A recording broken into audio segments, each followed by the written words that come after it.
Hello and welcome to the Hutchinson Veterans Outreach Program. Today I'm here with Marcy, bass singer, and Hiltrud Steimel. And we are here today about Operation Cakes for the Troops. Yes, yes we are. But I'd like you to go ahead. You said you'd like to talk to our veterans first. So. Basically, it goes a little bit back, but I came to the United States in 1962 as a legal immigrant, and I came from the Rhineland. And first place I went to was Faribault, Minnesota. And I came from a very large, bustling city on the Rhine, and it was a little bit of getting used to. But the first few years were really very hard on me for the holidays, but I deeply, deeply became involved in the Thanksgivings, loved the Thanksgivings, loved the Halloweens, and all of this, and also Christmas. But Christmas I felt lonely. My husband's family was very nice, including me, but it just was, I was looking for the traditional food, for my grandmother's baking. And so it took about 2 to 3 years for my family to wake up, my mother and father. And finally, the third Christmas or fourth Christmas, this big box arrived the Christmas week, my care package from Germany. Oh. And it arrived every year until, my daughter was already in college, so that's about 18, 19, 20 years later. Every year I could expect this big box. And I never got enough out of that box because everybody swooped down onto it. And so finally, the one thing that I knew nobody would like, and I told my mother and father that I love dark, bittersweet chocolate. So I had 2 or 3 bars of the dark bittersweet chocolate, and that was my take out of the care package. And so this went on for a while, but I've realized, and then since then I lived overseas. I lived in South America with a family and came back. But I was very lucky. I was able to go back and forth to Germany quite a bit, and my children grew up with 1 foot in Germany and 1 foot here, and it was really very good. And And I kept my traditions up. And one day I was talking to somebody and I was thinking about this, and everything sort of boiled inside of me until it finally came out. There is so much that was done, whether it was on this side or this side. Somebody's father, somebody's brother, whoever it was, son, was involved, whether it was this side or this side. And I thought we should never, ever have to do something like that again. And when I lived in La Crosse, Wisconsin, I had a travel agency, and mostly internationally based. And I became very, very deeply involved with Sister Cities International. And they do a wonderful job. And at that time, La Crosse, Wisconsin started a sister city with Russia right after the walls fell in Germany, and also, Gorbachev's glasnost took over. And so I became very, very, very close with the people and took groups into Russia, and then got involved with the French sister city, and then started one with Germany. And I remember saying to the Russian people who suffered so much with the Battle of Stalingrad, and I said, the reason that you and I are sitting here and talking, I hope that you and I can take away from this, never, ever again. And so I was just really very involved in it. And a few years later, I thought when the military started to decline, and I thought something has to do something for all of those people that are protecting our country. I know when I lived in Germany that if the Russians would have ever set a foot across, over at the Elbe River or where it was in Berlin, that would have been the beginning of World War III. So I felt protected at the time when NATO was still great and everything. And I cried basically when the wall was being built between East and West Germany and all of this. And while I was lucky, my grandmother had 3 sons, and of course my grandfather, and the 3 sons all came back.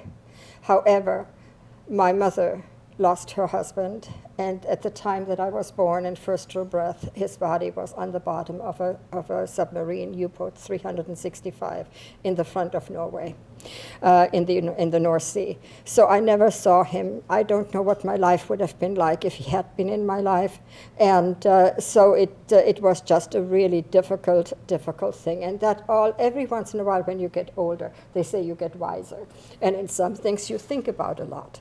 Yep. And so I thought one day, as I was visiting my grandmother again, and she always had this pitcher, this beer stein. And I said, Grandma, where did this come from? She said, well, you have to go ask Grandpa. My grandfather was a wonderful man, and I took this thing in my hand, and I said to him, Grandpa, where did you get this? You know, this is Bavarian. And where did you get this? And he always said, my child, let me tell you. So he said when he was in the trenches in France during the First World War, and there had been heavy battles going on for about 2 or 3 days. And one of his comrades was from Bavaria. And a lot of people were shook up because, there were just so many that had been killed, and they couldn't even bury them fast enough in the trenches. And so he told my grandfather, he said, come here, comrade. I will never, ever make it home again. You take this and you take it home. So my grandfather put it in his rucksack, and that is how it came to the Rhineland, from the trenches of France and from Bavaria.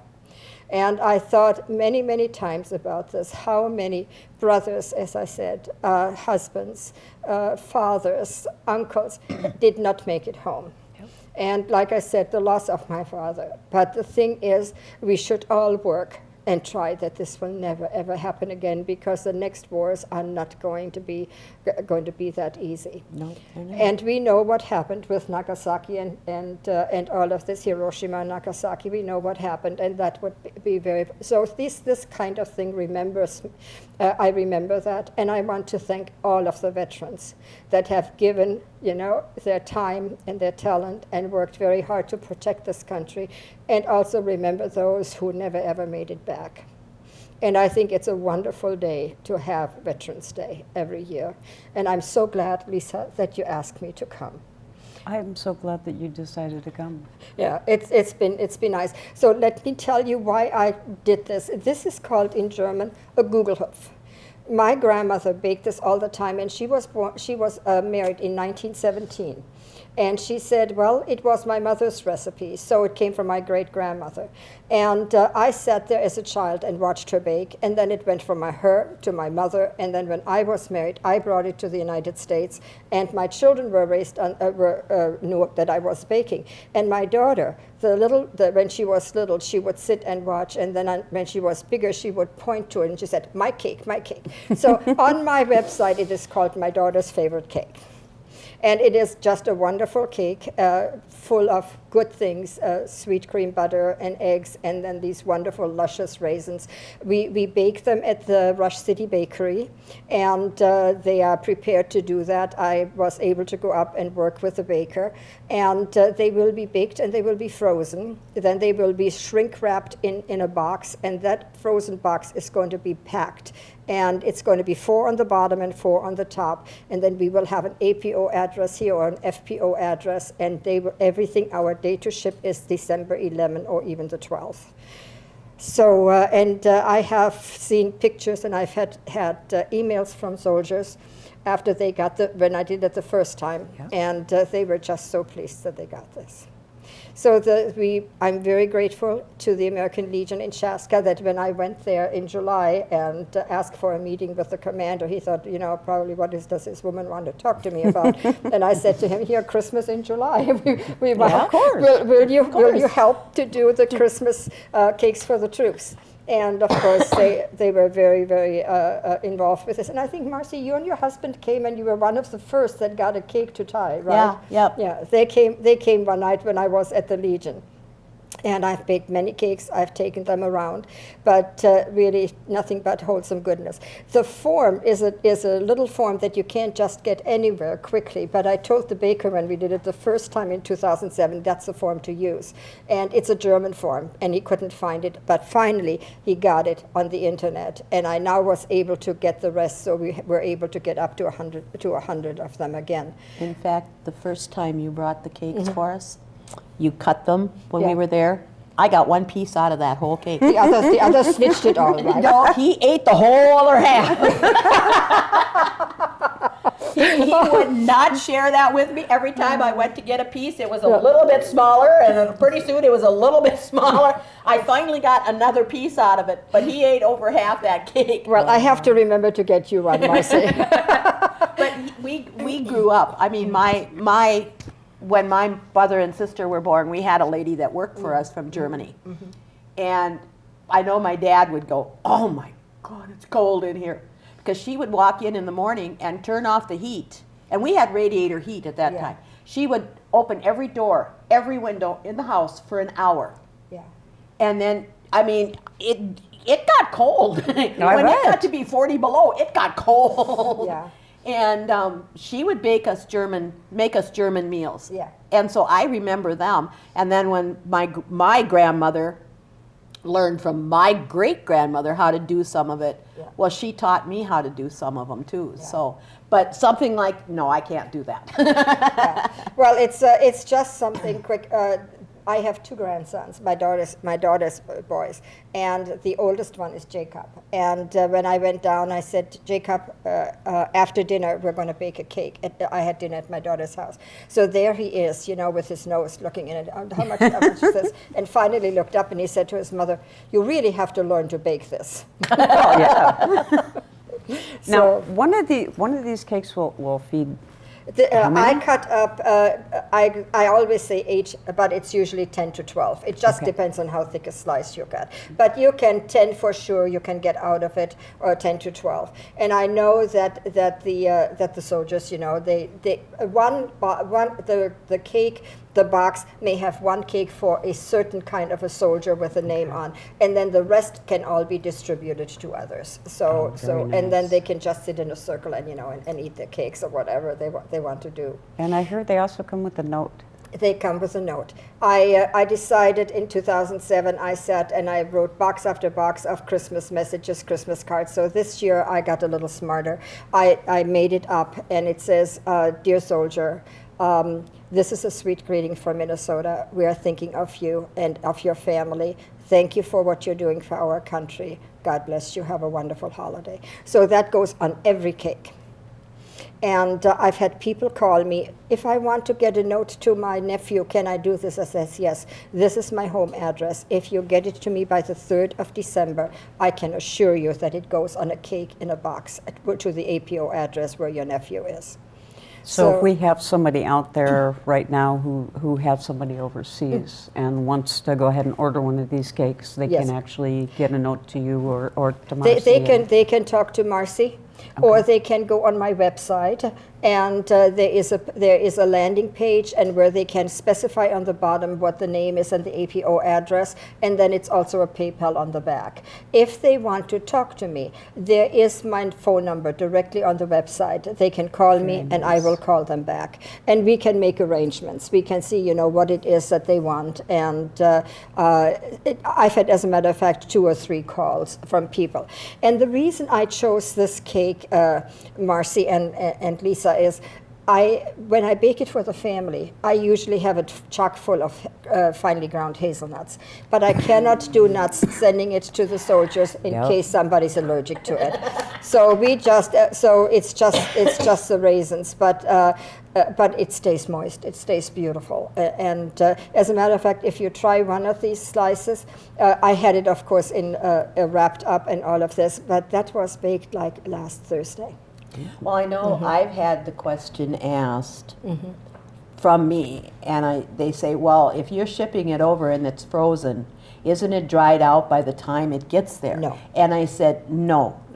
She tells me, and she guarantees me that it is not dried out and hard, and if you can bounce it off the wall." No, you can't. See, if you try one of those cakes, slices, and just look at it, that like from last Thursday, and it wasn't even frozen. I mean, it just came the day before out of the oven at the bakery. I got it Thursday, so here it is already Tuesday the next, and it's not dried out. Lisa's got to be the first one. Yeah. Now, if she says it's good, we know we're fine. To tell you the truth, I'm a really picky eater. Are you? Oh yeah. Yeah. You see why my husband ate that? It's really good and it's really moist. Well, yes, see, baked last Wednesday. It came out of the oven Wednesday evening. I got it Thursday at the bakery, and I just cut it open today as I came out. That is really good. So we know Hard to talk and we eat know at the that they same don't time. have to worry that it's not going to get there. Well, the cakes can also be ordered at the Rush City Bakery, and I give information on that if anybody wants it. Over the counter, they're $29.95, and they're this size, and they look like that when people buy them. But like I said, it's about 10 to 12 slices that you can get out of it. And so it's, with the slices, the widths that I had, I could have gotten close to 12 out of it.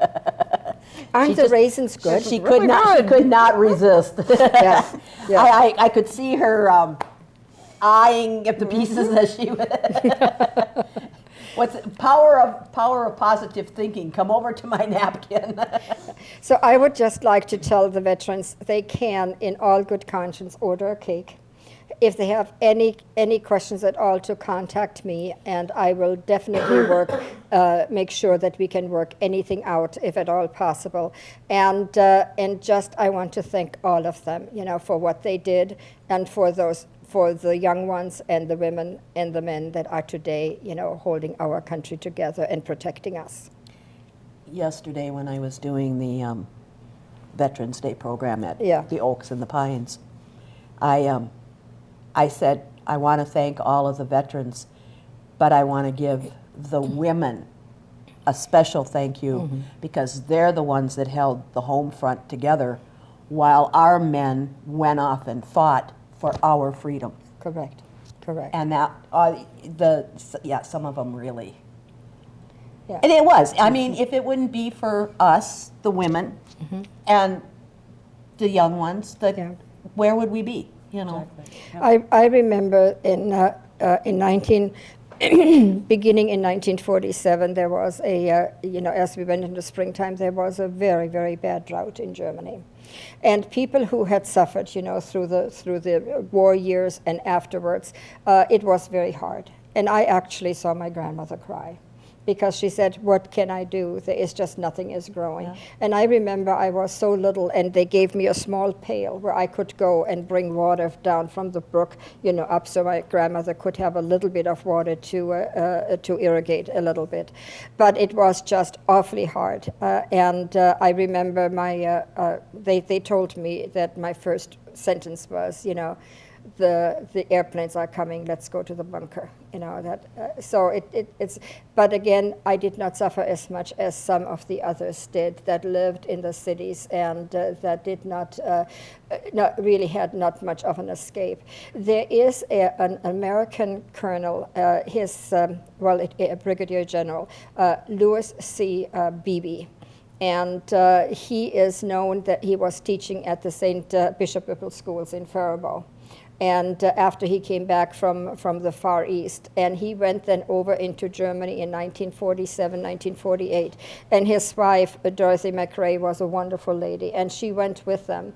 And when she got to Würzburg, the city where they stayed, and she saw the devastation, and she saw that people lived basically in basements without heat and with running water or anything. So she sent a letter to the Faribault newspaper, which they published on the first page, to please send boxes, to please send food, to please send clothes. And eventually that developed into a sister city relationship between Faribault and Würzburg. And I came to this country in August of 1962. And Mrs. Beebe was going to Washington to retire into one of the homes reserved for generals' widows. And she came one night to the house before she moved, and she had two pictures. And they were given to them, they were medieval prints. They were given to them from the city of Würzburg, as a remembrance, and just how thankful they were for what she did. And so I have that. Nobody knows that I have that, but I treasure it. Wherever I've lived, I've put them on one wall, and I know that this is Würzburg, what it was. And as a child, I used to walk past block after block after block to school, where the fronts of the houses were all bombed down or burned out, but people lived either in the basement arrangements, or they lived in the back, that could it all be made possible. And sometimes there were two families living together, the grandfather and grandmother who stayed home taking care of the children, and the husband and wife, if he came back from the war, used to work. It was a very, very hard time, and it stayed with me. But it also gave me some kind of a hook to hang on my traditions, and how hard it was for my family to survive this. But the women in my family were great cooks and bakers, and they assembled their families around the dinner table, especially on a Sunday, whether in good days, good times, or bad times. But they were always together as a family. That was a Sunday. You spent Sunday. it with your family, and you did Yeah. not do anything on Sunday. Yeah. It was Sunday dinner, period, Yep. point Yeah. blank. And I sat there as a child, between them, and I listened, and I knew on Sunday afternoon, I remember when I was little, and Grandma would always bake. She got up at 5 every Saturday and made her yeast doughs, and she would bake. And we would never be able to start or sit down before Uncle came. That was an uncle of my grandfather's, and he would come. He was probably close to 85, 90, and he would come, and I would look out the window, and then when I would see him come, I would say, "Uncle is coming, he's coming." And then my grandmother knew, now I can do the coffee, and now I can serve the cake. Yep. And I would just sit there and listen, as they talked. And this is just something that goes, if I could wish for anything, is to go back again to traditions. Yep. Yeah. I know when I was growing up, my great-grandparents were German. And I learned some German. Not a lot, but I learned some. Okay. And we'd go up, my great-grandparents lived in Appleton. Yeah. And we'd go up there, and Grandpa and I always had a tradition in front of his window, Yeah. the living room window. We played 3 games of checkers. Grandpa won 2, I won 1. We'd get done playing checkers, and Grandpa would say, "Time for our walk." Well, Grandma would always say, I don't care what it was, always say in German, "Do not go to the ice cream store." Yeah. So Grandpa would answer her, "Ja, ja, Mama, ja, ja. We won't go to the ice cream store," in German. And so we'd walk out the front door, we'd walk down 2 blocks, walk this way, walk that way, we'd go to the ice cream store. Of course. That's what grandparents are for. That's what grandparents, and we'd come home, and Grandpa he'd purposely go extra blocks so we could wipe the ice cream off our face, right? We'd get in the house, and Grandma would say, in German to Grandpa, "Well, how was the ice cream?" And Grandpa would get this big smirk on his face, and, "No, Mama, no." And Grandma would go, "Ja, Papa, ja." Yeah. Exactly. Well, it's just, if I really could wish for something, is to have some you have wonderful traditions in the United States, Lisa. It's not just us, but in the United States, but it's just all gotten lost. It has. And I remember as a child in Koblenz, where I grew up, my favorite pastime from about 12 years old was to go to the library. I thought we passed by that. And Yep. that library the city is called, is the confluence of the Rhine River and the Mosel River. And there where they meet, right about here, there was a castle from the year 800.